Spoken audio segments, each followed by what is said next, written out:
Yeah, years ago, I worked. This was when I was a mortgage underwriter, but I worked for a mortgage company, and the space that we had was in an old repurposed mall. Right, it was a mall that had gone out of business, and they had kind of repurposed it into this office park. That's kind of cool.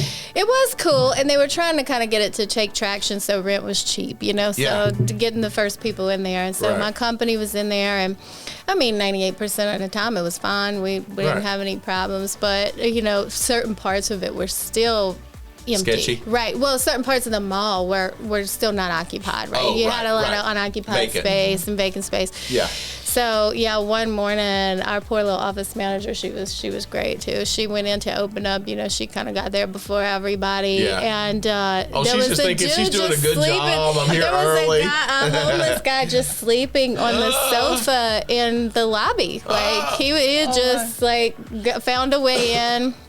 And I think part of this was, too, because they were repurposing the office park. They were putting up walls in places that walls hadn't been. Yeah, and for sure. there were actually probably little, paths where you could get around stuff and get in buildings. Sure. Especially if you weren't afraid to punch a piece of drywall or something like that, So he had apparently done this. Really? Yeah. It He was broke just, in. napping in there, and then was half nude. Napping. Half nude as well. And so she was terrified.